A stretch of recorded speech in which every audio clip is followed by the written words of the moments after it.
Important বলে আমার মনে হয়।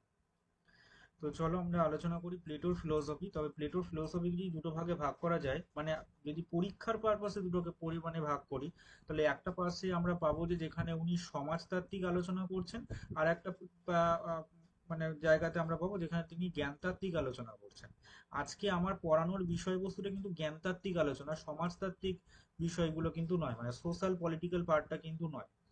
প্লেটোর ফিলোসফিতে আমি আজকে যেটা আলোচনা করব সেটা কিন্তু সোশ্যাল পলিটিক্যাল পার্ট কিন্তু নয়। আজকে আমি আলোচনা করব যেটা, আহ, সেটা হলো এই আর কি, তোমার প্লেটোর জ্ঞানতাত্ত্বিক আলোচনা। ঠিক আছে। তো প্লেটোর ফিলোসফিতে চলো আমরা একটু দেখবার চেষ্টা করি যে আজকে আমরা কি কি বিষয় পড়বো। ঠিক আছে। প্লেটোর আহ, জন্ম বৃত্তান্ত সেগুলো আমাদের পরীক্ষার জন্য গুরুত্বপূর্ণ নয়, বুঝলে তো? মানে তিনি কোথায় জন্মেছেন বা কি বলে, ধরো ওটা বলে দেওয়া যেতে পারে যে তিনি এথেন্সে জন্মেছেন, কিন্তু এছাড়া কিন্তু আহ, তেমন করে কোনো নয়, মানে ইম্পর্টেন্ট সেই রকম কিছু নয়। ঠিক আছে। আরে ভাই, মেসেজ করছে কেন?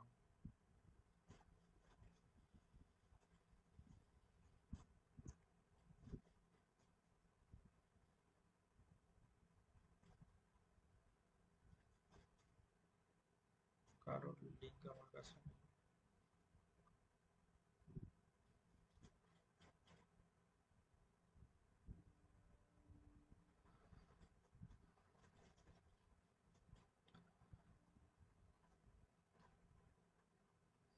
আচ্ছা, এবার একটুখানি আমি যেটা বলবার সেই জিনিসটা আমি একটু বলি। আহ, প্লেটো ওই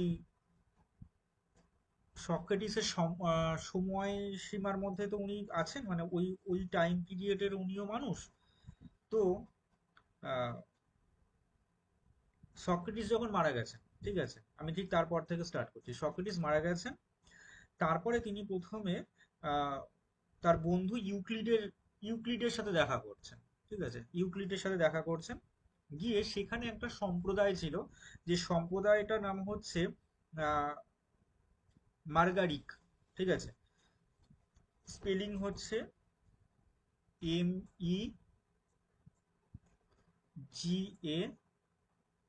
MEGARIC, মার্গারিক। তো মার্গারিক একটা সম্প্রদায় তিনি আহ, তৈরি করার চেষ্টা করছেন।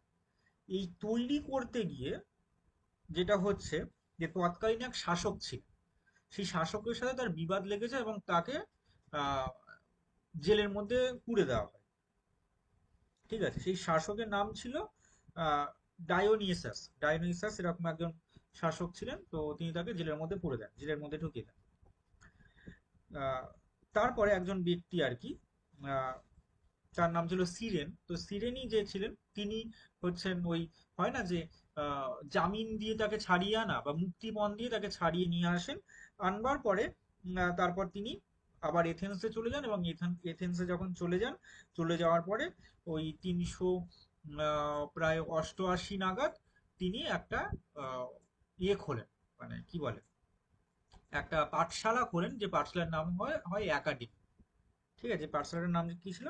পাঠশালাটার নাম ছিল একাডেমি। ওকে। এবার আহ,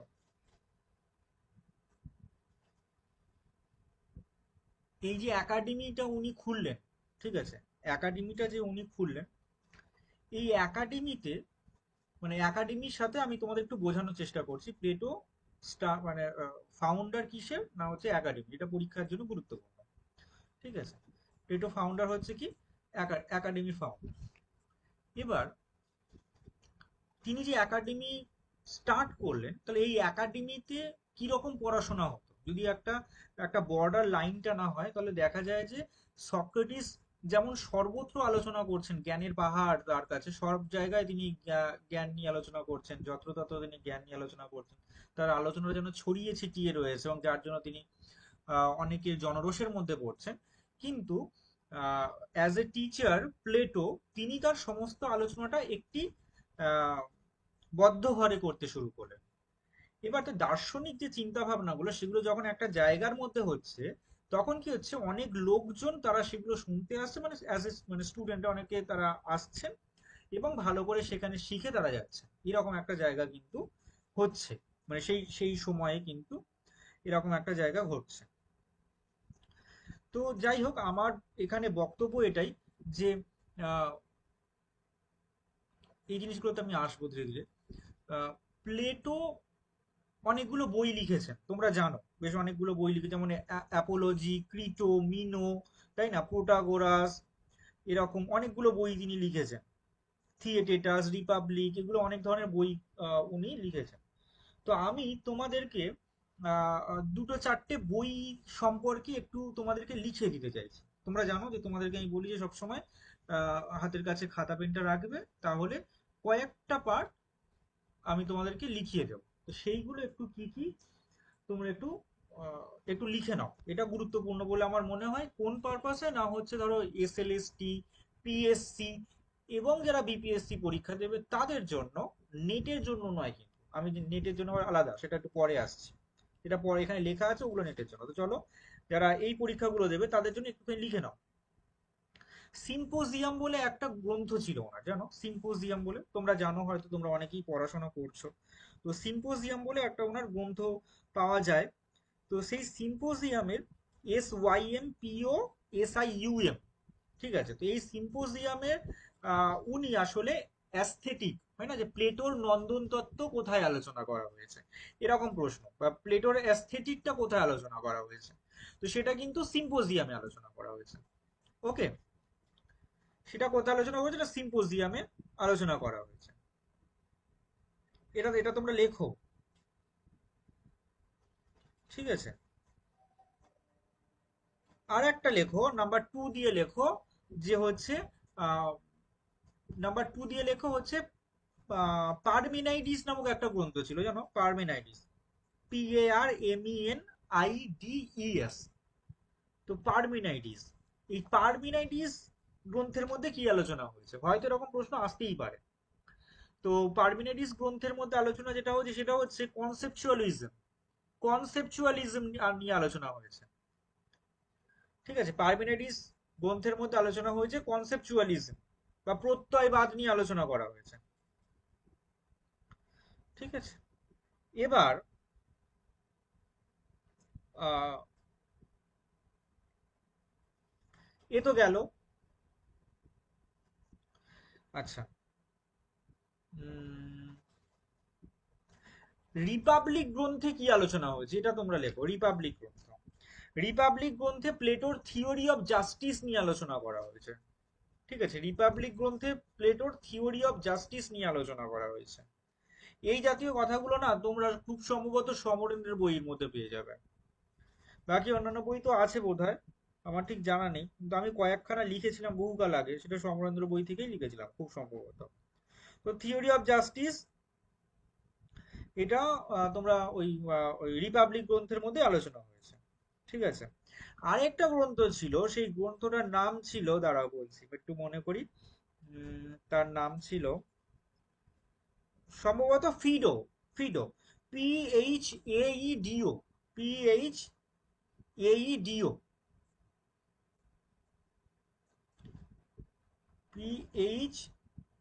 PHAEDO, ফিডো।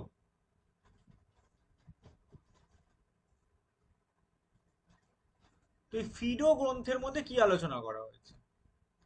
ফিডো গ্রন্থের মধ্যে immortality of soul, immortality of soul বা যেখানে বলা যায় জন্মান্তরবাদের কথা আলোচনা করা হয়েছে। ইমমর্টালিটি অফ সোল বা জন্মান্তরবাদের কথা আলোচনা করা হয়েছে। এইগুলো তোমরা লিখে নাও। বাকি যে যতগুলো পাওয়া গেল না সেগুলো আহ, তোমরা এক কাজ করো, বইয়ের মধ্যে নিজের একটু সার্চ করো যে কোন কোন কিসে কিসে কি কি আছে না আছে। আচ্ছা, এবার আমি ধীরে ধীরে এগোবো। যে আমার আজকে পড়ানোর যে বিষয়টা আমি প্রথমেই বলে দিলাম, সেটা হচ্ছে আমি মেনলি যে জায়গাটা ফোকাস করব সেটা হচ্ছে প্লেটোর জ্ঞানতত্ত্বের দিকটা আমি ফোকাস করব। তার সোশ্যাল পলিটিক্যাল পার্টটা কিন্তু আমার আজকের মানে পড়ানোর বিষয়বস্তু বা বোঝানোর বিষয়বস্তু নয়। ঠিক আছে? আচ্ছা, এটা প্লেটোর কিছু উক্তি আর কি। তো এই জায়গায় তোমরা একটা স্ক্রিনশট নাও। ঠিক আছে, এই জায়গায় তোমরা একটু স্ক্রিনশট নিয়ে নাও।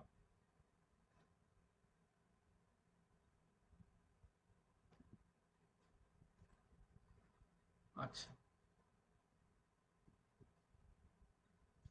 যেগুলো আমি তোমাদেরকে বলছিলাম, যে গ্রন্থগুলো দেখো, রিপাবলিক, সিম্পোজিয়াম, অ্যাপোলজি, ফিডো, ঠিক আছে, এই সমস্ত গ্রন্থগুলো বেশ কিছু জিনিস আলোচনা করা হয়েছে। ঠিক আছে, আমার এখানে কিছু আছে, তোমরা বাকিটা তোমরা একটু সার্চ করে নিও, একটু গুগল করে নিও। আমি তোমাদেরকে কিছুটা দিলাম, বাকিটা তোমরা একটু গুগল করে নিও। এটা তোমরা স্ক্রিনশট নাও, তারাই নাও যারা এসএলএসটি, পিএসসি এবং বিপিএসসি পরীক্ষা দেবে, তারা নাও। ঠিক আছে, তাদের জন্য গুরুত্বপূর্ণ। আশা করি তোমরা নিয়েছো এই জায়গাটা। এইটাও নিয়ে নাও, এই জায়গাটাও ছবি নিয়ে নাও। বেশ কিছু জিনিস তোমাদের দিচ্ছি যেগুলো একদম ঠোঁটস্থ করবে, একদম মানে বাড়িতে বসে বসে একদম ভালো করে পড়বে, যেন ভুল না হয়। ঠিক আছে, আচ্ছা, এবার আমার যে আজকে মূল যে পড়ানোর বা বোঝানোর বিষয়টা, সেটা হচ্ছে প্লেটোর থিওরি অফ নলেজ। এই জায়গাতে আমি ধীরে ধীরে ঢুকছি, আজকে আমার পড়ানোর যে বিষয়টা, আমি এখানে ধীরে ধীরে ঢুকছি। প্লেটোর জ্ঞান তত্ত্বে মানে আমাকে যেতে গেলেই একটা বিষয় ভালো করে আমাকে বলতে হবে। প্লেটো দুটো ভাগে জ্ঞানকে আলোচনা করেছে, একটা হচ্ছে জ্ঞান কি আর একটা জ্ঞান কি নয়।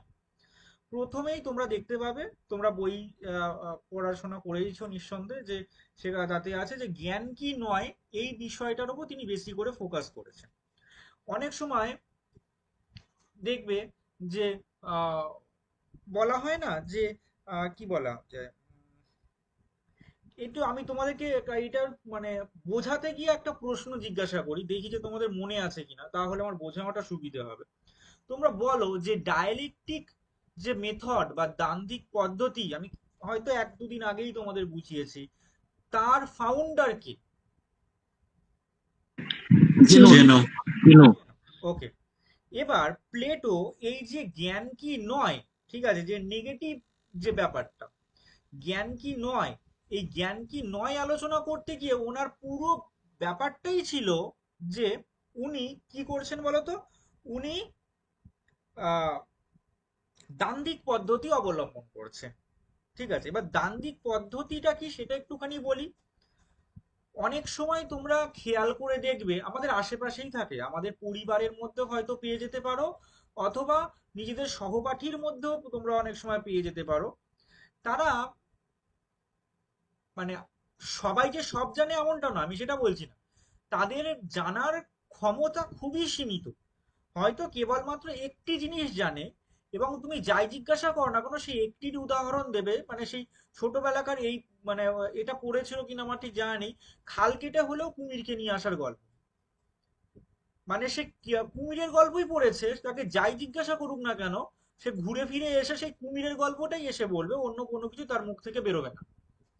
এরকম কিছু মানুষ দেখবে তোমাদের আশেপাশে, হয়তো পেতে পারো, আমি বলছি না যে পাবেই, হয়তো পেতে পারো।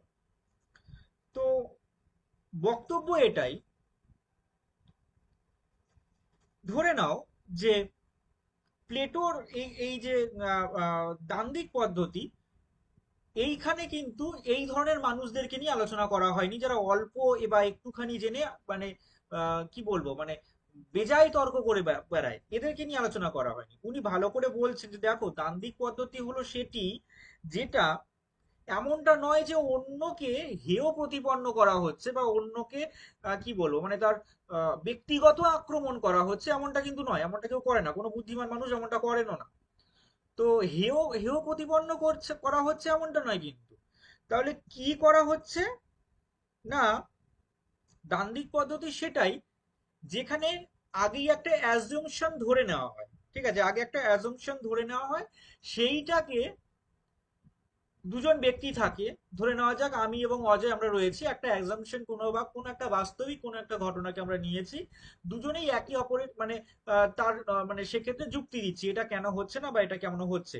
এই করতে করতে করতে করতে একটা সময়ে দেখা যায় যে কনক্লুশন পার্টে এসে দেখা যায় যে অ্যাজাম্পশনটা আমরা নিয়েছিলাম সেইটা আসলে ভুল ছিল। ঠিক আছে? এবং হতে পারে যে আর একটা নতুন কোনো একটা সিদ্ধান্তে আমরা আসতে পারলাম, কারণ কি না আমরা আলোচনা করছি এবং এই আলোচনা সুষ্ঠু আলোচনা, এমনটা নয় যে একে অপরের উপর কালি ছেটানো, কাদা ছেটানো আলোচনা, সেটা নয় কিন্তু। তো প্লেটোর দ্বান্দ্বিক পদ্ধতি হচ্ছে সেটাই, যেখানে একে অপরের উপর কিন্তু কোনো কাদা ছেটাছেটি নয় কিন্তু। কি কি রকম আলোচনা? না হচ্ছে আলোচনাটা হচ্ছে সেই রকমই যেখানে দেখা যাচ্ছে যে দুজন ব্যক্তি আছে, তারা প্রথমেই এক প্রকার অ্যাজুমশন করছে, কোনো একটা অ্যাজিউম করছে কোনো একটা বচনকে, তারপর সেই বচনের সপক্ষে হোক বা বিপক্ষে হোক তারা আহ, মত দিতে থাকছে, এবং দিতে দিতে দিতে একটা টাইমে যখন দেখা যাচ্ছে যে হ্যাঁ সেই মতটা হয়তো মানে সেই অ্যাজুমশনটা হয়তো থাকলো না, এবং তারপর নতুন কিছু একটা বেরিয়ে পড়লো। হয় না যে রিসার্চ করতে বেরিয়েছো, তো রিসার্চ করতে করতে করতে করতে করতে একটা সময় দেখলো যে না আমি যে প্রথমে যে জিনিসটা ভেবেছিলাম সেইটা নয়, বরং অন্য একটা কিছু বেরিয়েছে, তার মানে আমার সমাধান সূত্র হচ্ছে এইটা। তুমি খেয়াল করে দেখো, তোমরা নৈয়ায়িক বা ন্যায় দর্শনের ক্ষেত্রে তোমরা দেখেছো যে কোনো একটি প্রত্যক্ষের লক্ষণ দেওয়া হয়েছে, এবং সেই লক্ষণটা বলছে সবার শেষে এসে বলছেন যে না না না ওই লক্ষণটি বরং ঠিক নেই, এই আমি এখন যে লক্ষণটি দিচ্ছি সেটাই বরং সঠিক বলে একটা একটা বড়সড় একটা লক্ষণ দিয়ে বসলেন, সে যে কেউ হোক না কেন। এমনটা দেখা গেছে কিন্তু।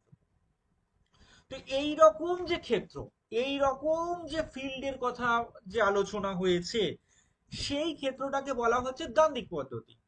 ন্যায়ের ক্ষেত্রে কি হয়, হয়তো একাই অ্যাজুম করছে, এখানে দুজন ব্যক্তিরা তারা আলোচনা করে একটা সিদ্ধান্তে আসছে, এটা হচ্ছে দ্বান্দ্বিক পদ্ধতি। তো এই দ্বান্দ্বিক পদ্ধতি এখানে মানে অ্যাপ্লাই করা হয়েছে।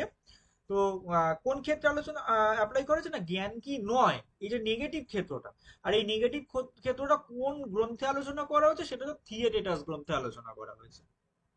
আপাতত এইটুকু জিনিস তোমার কাছে একদম মানে আমি আশা রাখি যে একেবারে পরিষ্কার হয়েছে, মানে একদম স্বচ্ছভাবে পরিষ্কার হয়েছে, এটুকু আমি আশা রাখবো। তো এই যে জ্ঞান কি নয়, ঠিক আছে, এটা আলোচনা করতে গিয়ে উনি তিনটে অ্যাজম্পশন করেছেন। কি কি? আজকে সেই হিন্দি ভাষী মেয়েটি নেই বলে আমার বলতে সুবিধে হচ্ছে, পুরোটা বাংলাতেই আমাকে বলতে হচ্ছে, যাই হোক। তো কি কি বিষয়গুলো? না, এক হচ্ছে প্রত্যক্ষ হলো জ্ঞান, আর এক হচ্ছে তোমার আহ, সত্য অবধারণ বা ট্রু জাজমেন্ট ইজ নলেজ, এইটা একটা সত্য অবধারণ হচ্ছে জ্ঞান। আর একটা হচ্ছে knowledge is true judgement plus an account. ঠিক আছে? মানে বিবরণ আহ, যুক্ত অবধারণ হচ্ছে, বিবরণ যুক্ত সত্য অবধারণ হচ্ছে জ্ঞান। তো এইরকম তিনটে অ্যাজম্পশন সবার প্রথমে টানা হয়, এবং এইগুলোকে নস্যাৎ করার চেষ্টা করেন উনি। উনি বলেন যে প্রত্যক্ষই কি জ্ঞান, প্রত্যক্ষই কি জ্ঞান। তো কেন প্রত্যক্ষ হচ্ছে জ্ঞান, কেন না প্রত্যক্ষ হচ্ছে জ্ঞান কেন নয়, এইটার মানে ক্ষেত্রে উনি আলোচনা করতে স্টার্ট করেন। উনি বলেন, বেশ কিছু উদাহরণ দেয় যে দেখো প্রত্যক্ষকে আমরা জ্ঞান বলতে পারি না, এই কারণে ধরে নাও যে কাছে থেকে যে বস্তুটাকে আমি খুব মানে বস্তুটাকে বড় দেখাচ্ছে, সেই বস্তুটাকে যদি আমি দূরে চলে যাই দেখবো যে অনেকটা পরিমাণে ছোট। বা সত্য, এই যে বলছি সত্য যে বিষয়টা, এই সত্য আমার কাছে যেটা সত্য বলে মনে হচ্ছে তোমার কাছে সেটা সত্য বলে নাও মনে হতে পারে, তুমি বলো যে না সঞ্জিতা যেটা বলছে সেটা মিথ্যা কথা, এটা মিথ্যা হলো। ঠিক আছে? আবার ধরে নাও যে আমরা অনেক সময় প্রত্যক্ষ কথা আমরা মানে আমরা হয়তো ইয়ে করি, মানে ধরে রাখো যে একজন এখানে আহ, চীনা ভাষার কোনো একজন ব্যক্তি এসেছেন, এবং তিনি এসে তার বক্তব্য তিনি রাখছেন, চাংচুং চুংম্যাং করে যাই বলছে না কেন আমরা সেটা বুঝতে পারছি না, কিন্তু হ্যাঁ আমরা আমরা তার শব্দটাকে শুনতে পাচ্ছি, প্রত্যক্ষ করতে পারছি, কিন্তু সেটার অর্থ বুঝতে পারছি না। তো এরকম ক্ষেত্র আসতে পারে। তাহলে প্রত্যক্ষ কিন্তু এক্ষেত্রে জ্ঞান বলা যাচ্ছে না। ঠিক আছে? তাহলে প্রত্যক্ষকে কি করবো না, প্রত্যক্ষ কিন্তু জ্ঞান বলা যাবে না। আচ্ছা, এই প্রসঙ্গে এই প্রসঙ্গে উনি বলছেন যে দেখো তাহলে কিন্তু আমরা একটা কাজ করতে পারি, হেরাক্লিটাসের তত্ত্বকে আমরা এক্ষেত্রে খণ্ডন করতে পারি। আমার কয়েকটা কথা আগে বলা উচিত ছিল, আমি একটু পরে বলছি। হেরাক্লিটাস কি বলছে যে সবকিছুই পরিবর্তনশীল, তাই না? তাহলে এখন আমার সামনে যে পেনটি রয়েছে, যেটা দিয়ে আমি লিখছি খাতার মধ্যে, তো এই পেনটি এখন যেমনটা রয়েছে, যখন আমাদের এই আলোচনাটা শেষ হয়ে যাবে তার মধ্যে কিন্তু একটা বিস্তর ফারাক আছে, তাই না? যে আগের আর পরের মধ্যে একটা বিস্তর ফারাক আছে, সময়গত পার্থক্য, সেটা হয়তো ইন্টারনালি কোনো হয়তো ধ্বংসপ্রাপ্ত হচ্ছে সেই রকম বিষয়বস্তু। তো এইগুলো কিন্তু আছে, এই এই বিষয়গুলো রয়েছে। সুতরাং প্রত্যক্ষ যে জ্ঞান, এই কথা কিন্তু বলা যাবে না। ঠিক আছে? আচ্ছা, আর তোমাদের একটা কথা জানিয়ে রাখি যে প্লেটোই হচ্ছেন এমনই একজন দার্শনিক যিনি তার পূর্ব যত দার্শনিক ছিলেন সকলকে সম্মান প্রদর্শন করে সকলের সকলের বিষয় তিনি লিখেছেন, কাউকে বাদ দেননি, সকলের বিষয় তিনি লিখেছেন। পারমেনেডিস নামক গ্রন্থের মধ্যেও কিন্তু এই রকম বেশ কিছু বিষয় পাওয়া যায়। ঠিক আছে? যে তিনি সবার সম্পর্কে কিন্তু কিছু না কিছু লিখছে, যেটা অন্যদের ক্ষেত্রে পাওয়া যায় না, তারা নিজেদের বক্তব্যই লিখেছেন, কিন্তু এখানে তিনি সবার বক্তব্য কিন্তু কিন্তু তিনি লিখছেন। এই কথাগুলো কিন্তু আমরা ধীরে ধীরে পেতে থাকি। আচ্ছা, ফের আর একটা যে পার্ট থাকে, যে ট্রু জাজমেন্ট, ঠিক আছে, সত্য যেটা, সেটা কি নলেজ? ঠিক আছে, এই বিষয়টাকে একটুখানি আমরা দেখবার চেষ্টা করি। ধরে নাও, প্রত্যাবিজ্ঞা তো তোমরা সকলেই জানো, তাই না? যে আহ, অতীতের কোনো ব্যক্তির সাথে আমার পরিচয় ছিল, বর্তমানে আমি একটা জায়গায় দাঁড়িয়ে আছি, এবং হঠাৎ করে মনে হলো আচ্ছা এই যে ব্যক্তিটি আমার পাশে দাঁড়িয়েছে এই হতো সেই আমার পূর্ব পরিচিত ব্যক্তি, এরকম একটা মনে হয়। তো এইরকম মনে হওয়াটাকে ইন্ডিয়ান ফিলোসফির ভাষাতে আমরা প্রত্যবিজ্ঞা বলি। কিন্তু উনি এই এই রকমই একটা আভাস দিচ্ছেন। উনি বলছেন যে ওই যে দেখো দূরে যে লোকটি আছে, উনি অনেকটা পরিমাণে আমার বন্ধুর মতো, মানে আমার আমার আগে যে পরিচিত যে বন্ধু ছিল সেই বন্ধুর মতো। এবার কাছে গিয়ে যখন দেখলাম, তখন এ বাবা, এই তো আমার বন্ধু নয়, এ তো অন্য ব্যক্তি। এরকম ভ্রমও অনেক সময় হয়ে যায়। ঠিক আছে, তাহলে এই যে সত্য বলে আমি ধরে নিয়েছিলাম যে জাজমেন্ট গুলো, সেটাও কিন্তু ভুল হচ্ছে। আবার এমনও অনেক সময় আসে যেটা হচ্ছে ওই knowledge is true judgement plus account, এইখানে কি দেখা যায়? কোনো একজন ব্যক্তি, তুমি একটা উদাহরণ নাও যে কোনো একজন ব্যক্তি, সে হয়তো আহ, আমি এভাবেই বোঝাই বড়, আহ, কোনো একজন ব্যক্তি হয়তো জেনেছে, অনেক কিছু জেনেছে, জেনে তারপর তোমার কাছে এসে বলছে যে হ্যাঁ হ্যাঁ আমি এই বিষয়টা জেনেছি, জেনে আমি সেই বিষয়টা বলছি। আবার অনেকে আবার না জেনে এসেও কিন্তু তর্ক করতে থাকে এবং বলবে যে হ্যাঁ আমি জেনেছি। এরকম মানুষ পাবে কিন্তু দেখবে, তারা জানে না কিন্তু তারা বলবে হ্যাঁ আমি জেনেছি, মানে তারা তর্ক করবে আমি আমি জেনেইছি জেনেছি বলে, এরকম সে তর্ক করতে থাকবে। এই রকম ক্ষেত্রগুলোর ক্ষেত্রে আসলে কি হয়, মানে আমরা সহজেই কিন্তু ভ্রান্ত হয়ে যাই। এবং এই যে এক্সপ্লানেশন যে সে করছে আমার আমার আমার কাছে, সেই ব্যক্তি যে সে বলছে যে হ্যাঁ আমি জেনে এসে বলছি, আদৌ দেখা যায় সে জেনে এসে বলছে না, ভুলই তথ্য দিয়ে দিচ্ছে হয়তো। তো এইরকম ক্ষেত্রগুলোতে না আমরা অনেক সময় ভ্রান্ত হয়ে যাই। তো এই প্লেটো বলছে যে এই ধরনের বক্তব্যগুলো কিন্তু কখনো নেওয়া যাবে না, কখনো কিন্তু এইগুলোকে আমরা কিন্তু জ্ঞান বলে মানতে পারবো না। এবার তাহলে জ্ঞানটা তাহলে কি, সেই বিষয়ে তিনি আলোচনা করছেন কোন গ্রন্থের মধ্যে, সেটা হলো তোমার কোন গ্রন্থ জানো বলো, ভুলে গেলাম, বলো, রিপাবলিক গ্রন্থে। ঠিক আছে, রিপাবলিক গ্রন্থ আর হচ্ছে মেনো গ্রন্থের মধ্যে তিনি আলোচনা করছেন। তো যাই হোক, আমরা রিপাবলিকের তথ্যই আমরা এক্ষেত্রে তুলে ধরবো যে রিপাবলিকের আহ, বিষয়ের মধ্যে কি কি আছে না আছে। তো জ্ঞানের প্রসঙ্গে উনি আলোচনা করতে গিয়ে বেশ কতগুলো উদাহরণ দিচ্ছে। তার মধ্যে আহ, কয়েকটি উদাহরণ আমাদের জন্য গুরুত্বপূর্ণ। সেটা হচ্ছে, এক হচ্ছে ওই গুহার উদাহরণ, আর এক হচ্ছে সূর্যের উদাহরণ। ঠিক আছে, তো গুহার উদাহরণটা এরকমটাই। দেখবে কিছু মানুষ আছে যারা ধর্মান্ধ হয়। ধর্মান্ধ মানে বুঝতে পারছো, মানে সে, মানে কি বলে, মানে সে তার ধর্মের অতিরিক্ত অন্য কিছু বুঝবে না, শুনতেও চায় না, এতটা পরিমাণে সে ধর্মান্ধ হয়, তার বিচার বুদ্ধি কিছুই নাই, এরকমই একটা এমনই ব্যক্তি হয়, তাকে যদি কিছু প্রেজেন্টও করা হয় সে কিন্তু বুঝবে না, বুঝতে চাইবে না, বরং উল্টে তোমার উপর আঘাত করতে পারে। তো এইরকম ব্যক্তিও পাওয়া যায়। প্লেটো এইরকম চিন্তা ভাবনা নিয়ে এই অ্যালিগরি অফ কেভের কথা উনি বলছেন। উনি বলছেন যে দেখো, একদল ব্যক্তি ছিলেন যাদেরকে একটা গুহার মধ্যে রাখা হয়েছে। ঠিক আছে, একদল ব্যক্তি আছে যে ব্যক্তিকে গুহার মধ্যে রাখা হয়েছে। সেই গুহার একটা পাশ, যে পাশটা থেকে সূর্য আছে এবং যেখান থেকে আলো যায়, ঠিক আছে, আলো এই ভেতর দিকটা যায়। আর এই মাঝখানে একটা একটা পর্দা টাইপের রয়েছে। আর এই পাশে কিছু মানুষ রয়েছে, ঠিক আছে, এ পাশে কিছু মানুষ রয়েছে, যে মানুষগুলোকে বেঁধে রাখা হয়েছে। এবং সেই মানুষগুলো মানে যেদিকে আলো আছে তার উল্টো দিকে মুখ করে বসে আছে। এবার যখন সূর্যের আলোটা এসে পড়ছে, আশেপাশে দিয়ে যখন কেউ হেঁটে হেঁটে যাচ্ছে, তখন ছায়াটা এই দেওয়ালের মধ্যে পড়ছে। এদের অনেকেই মানে ভয় পেয়ে আছে, যে না বাবু, আমি বাইরে যাব না, গেলে আমার আমার আমার ভুল হয়ে যেতে পারে, আমার আমার কোনো আমার জীবন সংকট হতে পারে। আবার কেউ একজন যদি বাইরে বেরিয়ে আসে, তখন যখন সে সবটা দেখতে পাবে, তখন তার স্বাদ হচ্ছে আলাদা। সে তখন বুঝবে যে না, এতদিন অবধি আমি তো অন্ধের মতো ছিলাম, এই যে বাইরের দুনিয়াটা, এটাই সব থেকে বেশি ভালো। ঠিক আছে, এটাই সব থেকে বেশি ভালো। দেখো, এই প্রসঙ্গে প্লেটো গ্রিক ভাষায় গুড এর কথা বলেছেন। এই কথাটাও হয়তো তোমরা পড়েছো, না পড়লেও ধীরে ধীরে জেনে নাও। অনেকটা বিষয় বোঝাবো, এবং যেটা তোমাদের পরীক্ষার জন্য গুরুত্বপূর্ণ।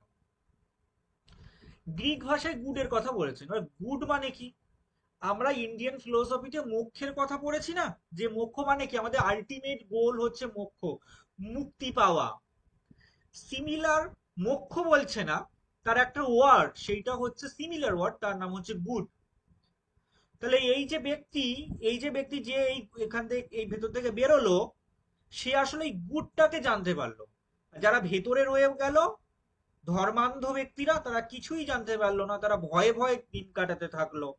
তো আমাদের কোন ধরনের মানুষ হওয়া উচিত? উনি বলছেন যে দেখো, জ্ঞানকে জানবার জন্য আমাদের এই ধরনের মানুষ হওয়া উচিত, যে গুহা থেকে বেরোতে পারবে, সেই ধরনের মানুষ হওয়া উচিত।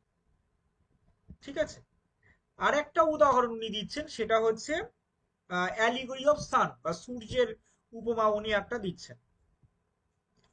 তো সূর্যের উপমা কি সেটা একটুখানি চলো দেখে নেওয়া যাক।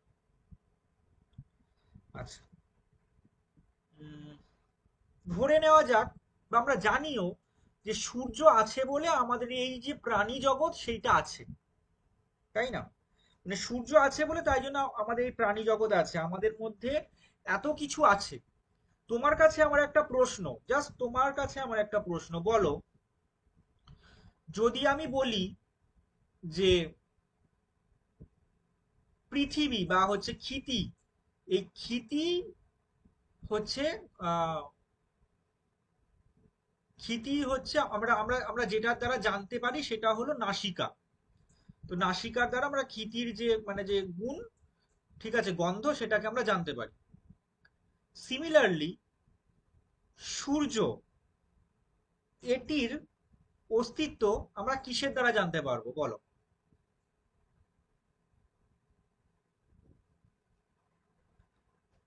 সূর্য যে আছে, এটির অস্তিত্ব আমরা কিসের দ্বারা জানতে পারবো?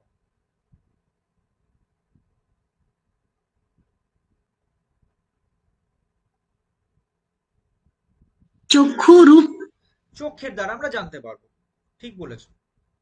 তো চোখের দ্বারা আমরা তাহলে সূর্যের এই বিষয়টাকে জানতে পারছি। উনি বলছেন যে দেখো, চোখের দ্বারা আমরা সূর্যের রূপটাকে জানতে পারছি ঠিকই, কিন্তু আমরা এটা বলতে পারবো না যে চোখটাই হলো সূর্য, বা এই পৃথিবীতে সূর্যের আলো আসছে, মঙ্গলেও সূর্যের আলো যাচ্ছে, তাই না? তাহলে এই পৃথিবীতে জীবনের অস্তিত্ব আছে, মঙ্গলেও যে জীবনের অস্তিত্ব আছে, এমনটা কিন্তু আমরা বলতে পারবো না। বেশ কিছু ভুল হয়ে যাবে। তো এই রকম ক্ষেত্রগুলোকে উনি এই সূর্যের উপমা দিয়ে উনি বোঝানোর চেষ্টা করেছেন। ঠিক আছে, যেখানে আসলে উনি এই উদাহরণগুলো কেন দিচ্ছেন, যাতে আমরা যথার্থ জ্ঞানকে জানতে পারি, জ্ঞানটা আসলে কি, ঠিক আছে, সেই বিষয় সম্পর্কে আমরা জানতে পারি, সেটা উনি এখানে দিচ্ছেন। একটুখানি হোল্ড করো, আমি তোমাদের একটা জিনিস লিখছিলাম খাতায়, সেটা খুঁজে যদি পাই এই মুহূর্তে তাহলে তোমাদের একটুখানি বলে দেবো। দাঁড়াও একটুখানি, দাঁড়াও জাস্ট। দাঁড়াও দাঁড়াও দাঁড়াও, কোথায় গেল? কি জানি বাপু কোথায় চলে গেছে। পরে যদি মনে পড়ে তাহলে নেক্সট ক্লাসে বলে দেবো এখন, ঠিক আছে? আচ্ছা, যাই হোক, মেনো, এমইএনও, মিনো, এই যে মিনো যে গ্রন্থ, সেই গ্রন্থের মধ্যে উনি আসলে জ্ঞান, বিশ্বাস, মতামত, এই যে সম্পর্ক, ঠিক আছে, রিলেশন বা এর পার্থক্য, সেইগুলো কিন্তু উনি মিনো গ্রন্থেতে আলোচনা করেছেন। ঠিক আছে, উনি মিনো গ্রন্থতে এইগুলি আলোচনা করেছেন। আমাদের এখানে যেটা গুরুত্বপূর্ণ, মানে এই থিওরি অফ নলেজের পরে যেটা আমাদের গুরুত্বপূর্ণ, সেটা থিওরি অফ আইডিয়াস। দেখবে তোমাদের পরীক্ষার সিলেবাসে আছে। আইডিয়াস বলতে গেলে এটা এটা তোমাকে এইভাবেই বুঝতে হবে যে এটা হলো একটা ইউনিভার্সাল কোনো বিষয়, মানে সবাই স্বীকার করছে এরকম একটা বিষয়। এবার তুমি বলো, যেটা সবাই স্বীকার করছে সেইটা নিঃসন্দেহে সকলের কাছেই গ্রহণযোগ্য হবে, তাই না? মানে কেবলমাত্র আমি একা গ্রহণ করলাম আর তুমি বলছো যে না না না আমি এটা মানতে পারছি না, এরকম কোনো ব্যাপার নিঃসন্দেহে হবে না। তাহলে এমন একটা বিষয় যেটা সবাই জানতে পারবে বা সবাই স্বীকার করবে। ধরে রাখো যে আমি একটা সাদা ঘোড়া দেখেছি, হোয়াইট হর্স, আমি একটা দেখেছি, এবং আমি তোমাকে বললাম যে দেখো আমি না একটা সাদা ঘোড়া দেখেছি, এবং সেই সাদা ঘোড়াটা বিশাল জোরে দৌড়ায়। তুমি তো শুনলে, এবার তুমি দেখলে যে হ্যাঁ সত্যি আমি ঠিকই বলেছিলাম যে একটা সাদা ঘোড়া আছে, এবং সেই সাদা ঘোড়াটা বেশ ভালোই দৌড়তে পারছে। তাহলে তোমার মনের মধ্যে একটা ধারণা হবে, তাহলে কি ঘোড়া মানেই কি ভালো ভালো করে মানে বেশ ভালো দৌড়তে পারে? তো তুমি আরো কিছু ঘোড়া দেখলে, দেখার ইচ্ছে করলে, আমিও তোমাকে হয়তো ঘুরে ঘুরে আরো বেশ কিছু ঘোড়া দেখালাম, এবং বললাম যে দেখো এইখানে এই যে ঘোড়াগুলো আছে না খুব ভালোই দৌড়য়। তোমার মনের মধ্যে ধারণা হলো, আচ্ছা তাহলে ঘোড়া মানেই বোধহয় যে মানে এমনই প্রাণী যে ভালো দৌড়য়, মানে কম দৌড়য় বা হচ্ছে বেঁকে চড়ে হাঁটে, এরকম কোনো ধারণা তোমার মধ্যে হলো না। বা হয়তো হাঁটতে হাঁটতে চুপ করে বসে পড়লো, এরকমও তোমার ধারণার মধ্যে হলো না যে যখনই সে হাঁটবে জোরেই দৌড়ো। তো এইরকম ক্ষেত্র, অর্থাৎ অসত্যের যে একটা ধারণা, আমার কাছেও যেটা তোমার কাছেও সেটা সিমিলার, আমাদের সাথে বাদ বাকি যারা এখানে লাইভে আছে সবার কাছেও তাই, তাই না? এইটা হলো আইডিয়া, এইটা হলো থিওরি অফ আইডিয়াস। ওকে, যেটা সবাই স্বীকার করছে, কেউ কিন্তু বাদ দিচ্ছে না, এই রকম ক্ষেত্র।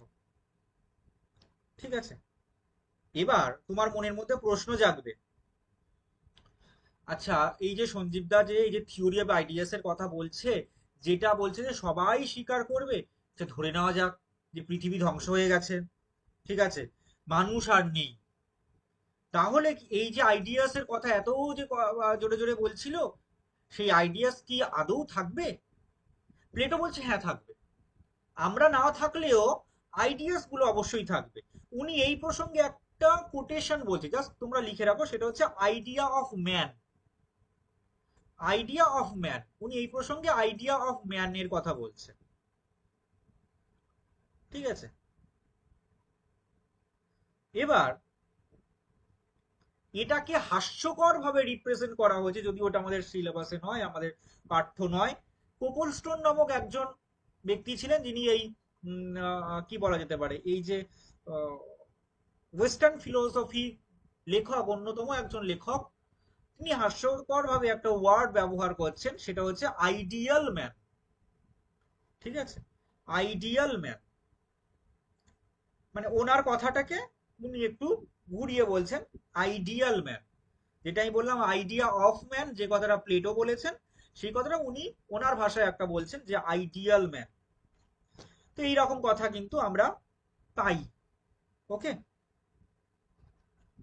এবার আমি তোমাদেরকে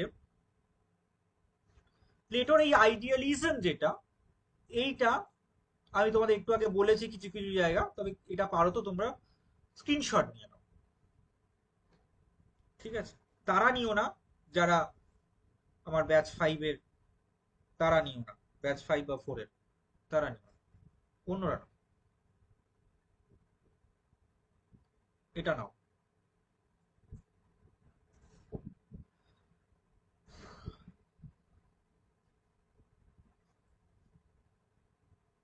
এগুলো সোশ্যাল পলিটিক্যালের পার্ট গুলো, যেগুলো আমি পড়াবো না বলেছিলাম সেই পার্ট গুলো। এটাও একটা সোশ্যাল পলিটিক্যালের পার্ট, থিওরি অফ ভার্চু।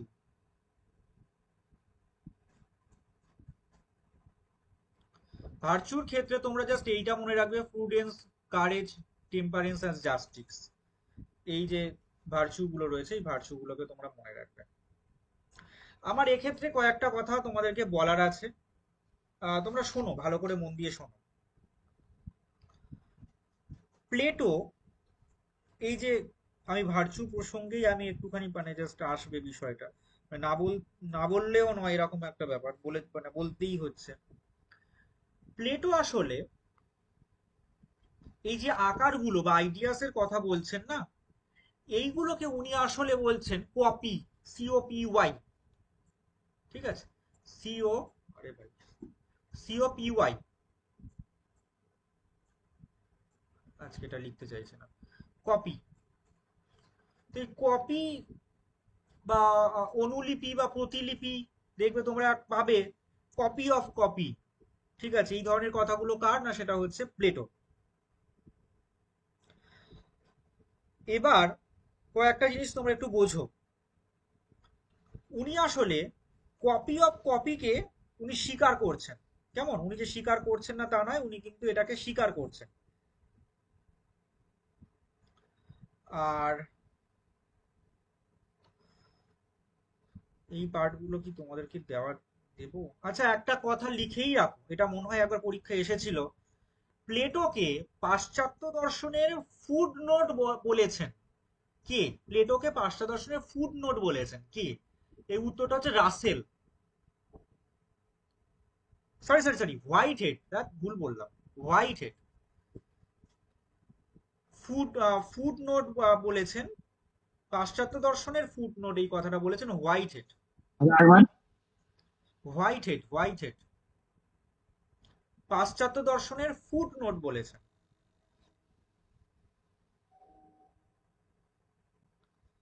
যিনি বলেছেন তার নাম হচ্ছে হোয়াইট হেড।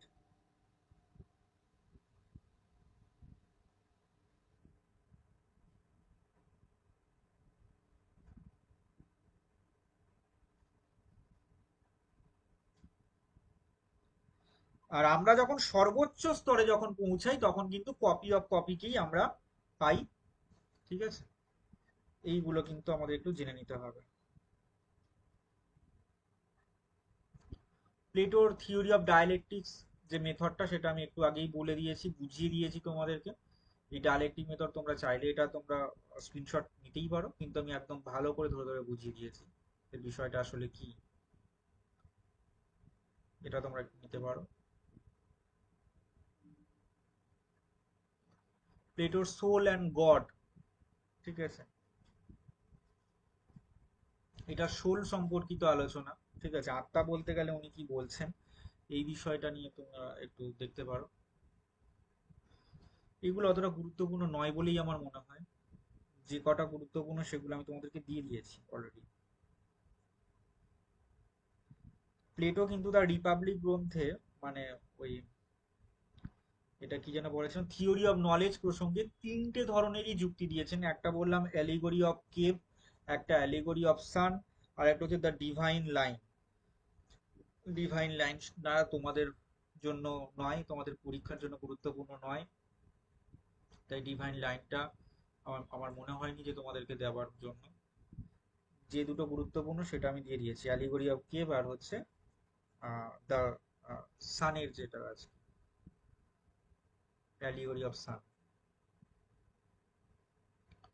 আচ্ছা, এগুলো স্ক্রিনশট নিচ্ছ তো, বাকি যারা আছো, যতটুকু বললাম?